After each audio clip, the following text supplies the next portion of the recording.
Okay, we are live. I'll give a second for people to log in. Just got back from dinner. All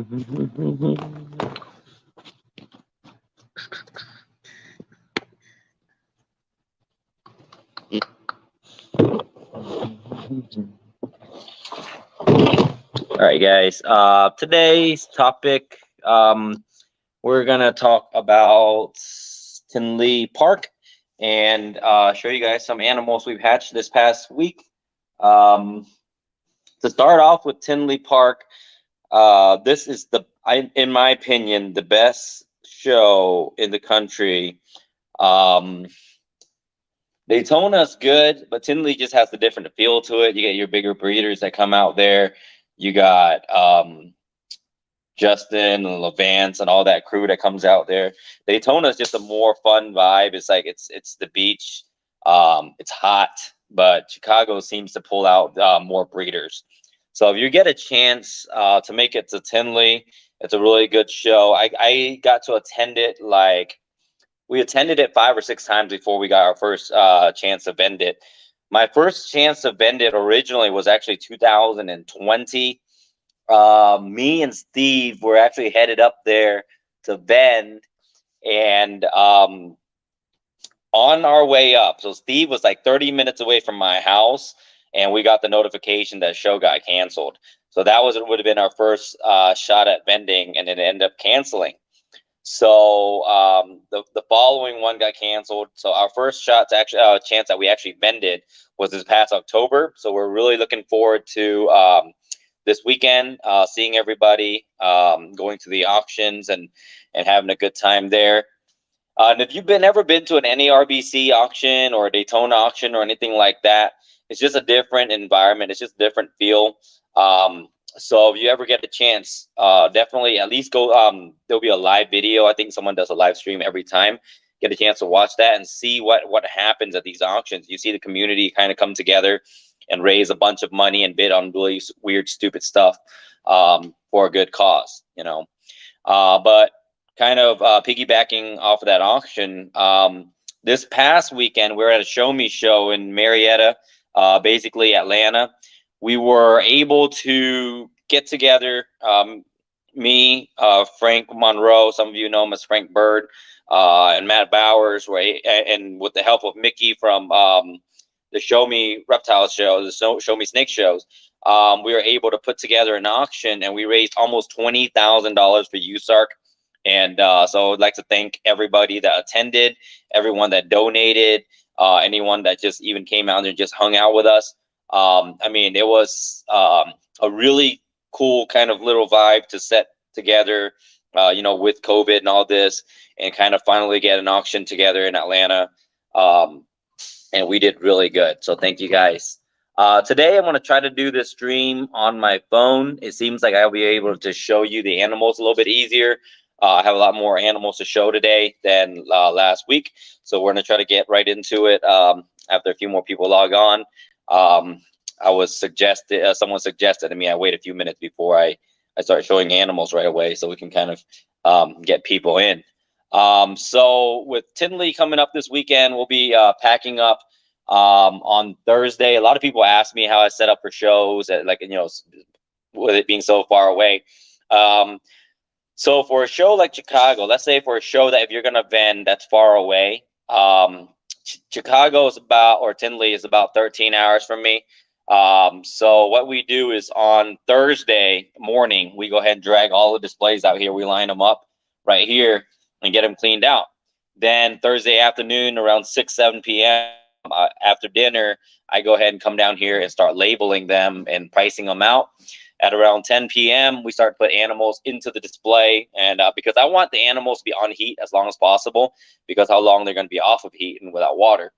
So we take the animals off of heat and put them in the displays at around 10 to 11. We leave at midnight, and we drive through the night to get there on Friday around lunch, a little bit after lunch, depending, and set up. And then on Sunday, we ride straight back so that we can get animals back on heat. Okay, see here. If anybody have any questions, feel free to ask. But if not, we're gonna get right into it and show you guys a few animals.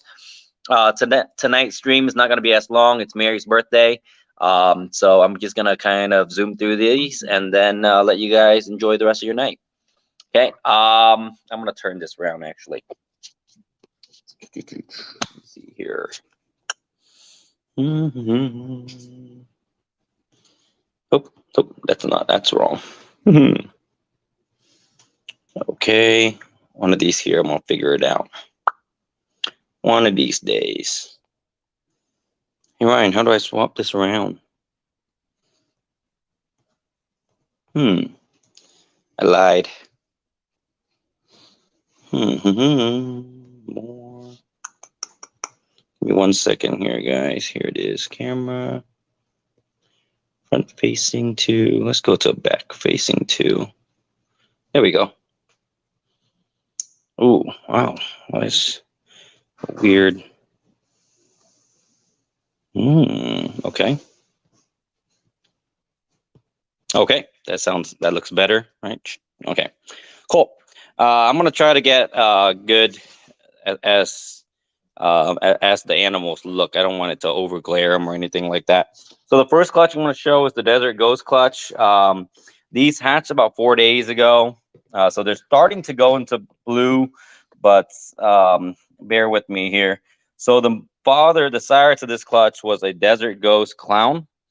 And the mom is a Lemon Blast Desert Ghost 100% het cryptic.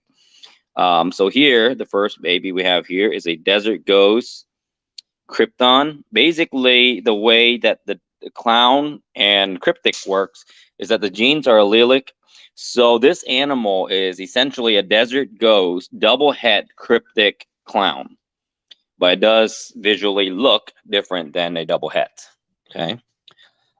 So here we have a pastel Desert Ghost het clown, and you can see the difference between a pastel Desert Ghost het clown. I'm going to take this animal out and see if I can show him and compare that to a pastel Desert Ghost Krypton. Okay, so this is a pastel Desert Ghost het clown, and this is pastel Desert Ghost Krypton. The only difference between the two animals is that this animal also carries basically het cryptic. So this is basically a pastel Desert Ghost double het cryptic clown in comparison to a pastel Desert Ghost het clown. Okay. For those of you that are not familiar with how cryptic works. Okay. So I'll put these away. So here is a Desert Ghost pinstripe het clown. We will see the difference between that animal and Desert Ghost pinstripe Krypton. You can see the head stamp is totally different. It almost has like a clown head, not quite clown, but almost. Okay, whereas the regular pinstripe Desert Ghost doesn't have that. It's just a very regular pinstripe head versus the Krypton head. Okay, so that's where your difference is going to be in the head pattern also. And our lone one only Lemon Blast Desert Ghost. This clutch was a 12 egg clutch. 11 of the eggs survived. So we should have gotten at least 3 of these Lemon Blast Desert Ghosts, but I'm not going to complain because we got so many good Krypton animals. But this is a Lemon Blast Desert Ghost Krypton, which is basically Lemon Blast Desert Ghost double het clown cryptic. Okay, so for anyone that's interested, I'm not going to keep any animals from this clutch. I've kept enough of my Krypton animals last year, so all of these will be available in about 2 to 3 weeks, depending on how long it takes them to take their first meals. The only animal in this clutch that is sold is one of these males. Someone messaged me as soon as they saw the pictures and offered on him, so he's gone. Okay, so anyone interested in this clutch, again, it's Lemon Blast Desert Ghost het cryptic to a Desert Ghost clown. Okay, next clutch we're going to show is some black axanthic animals. If you haven't been following me on Facebook, I posted a few pictures this morning. So black axanthic is the other line of axanthic that's non-compatible. Okay, so here is a black axanthic, single gene. You can see that next to a normal. Let me see if I have a normal. There's a normal in this clutch, I think. Let me see here. There's no normal. Oh, here it is. So here's a normal, and here's a black axanthic. You can see that it's basically it's very similar to the other axanthics, except it hatches out dark. It doesn't hatch out like that light gray, silver gray, like a regular axanthic. It just hatches out really dark, and they do get darker as they age. Also, regular black axanthic. Okay, this is normal. So I want to put this normal back. Now here we have a black axanthic Mojave black leopard. Boom, I'm gonna put those two next to each other. Let me see here. There we go. There you go. The color looks way better that way. Okay. You can see the difference between this animal and the non-axanthic version, the non-black axanthic version. See how much the color difference is? Okay. I'll put this girl back to her tub. And then right here, this was a double head hypo black axanthic clutch. And so they're, the ones that are not hypo are going to be pos heads. So this right here we have is a Mojave blackhead black axanthic. It is so dark, but also so light where it's not black. Really cool animal. So you can see that animal compared to, let's say, a blackhead in the clutch. And you can see the difference between the two here. All right. Now this is the jewel of the clutch. This was double het to double het. And we somehow managed to hit Mojave, blackhead, hypo, black axanthic. I don't know if it's leopard. I don't think this animal is leopard, but I'll have to ask a few experts. It does seem different than this animal here, but that could just be the hypo helping the uniform out on the lines. But this animal is just gray and just very nice. I mean, I can imagine this animal will age just about this silvery gray color as an adult. Be very cool. So again, third line, or I guess fourth line of axanthic that is non-compatible with the others is just a much darker, richer colored animal that it produces. So I'm really liking this line. I've decided this morning I will be breeding desert ghosts into these also. So there goes another 8-year project or 6-year project, depending how lucky we get. But this animal is just phenomenal. Look at that.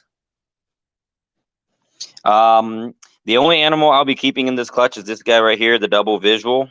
Everything else will be made available in about 3 weeks. Okay, so I'm going to slide this clutch back.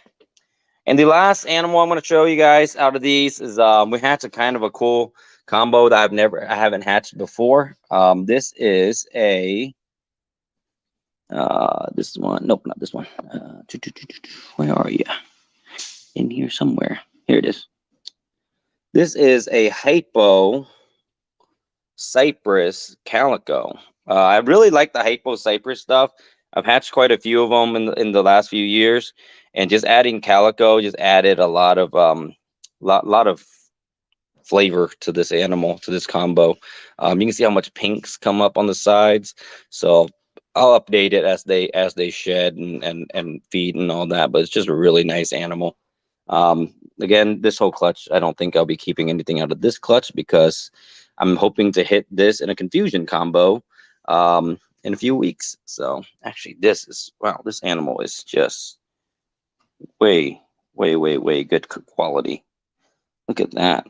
Look at the way the calico creeps up on the side of this animal. So yeah, really liking this combo. But hopefully confusion will be added to this and make it look even better. But yep, we are busy here today. I'm gonna get right through this. Today is feeding day. Ryan's over there grading right now, so we're gonna finish up here shortly, and get everything pulled. Anyone that didn't eat will get pulled. So, and we'll get around to it. And we will see everybody in Tinley this weekend. Thanks for tuning in, guys.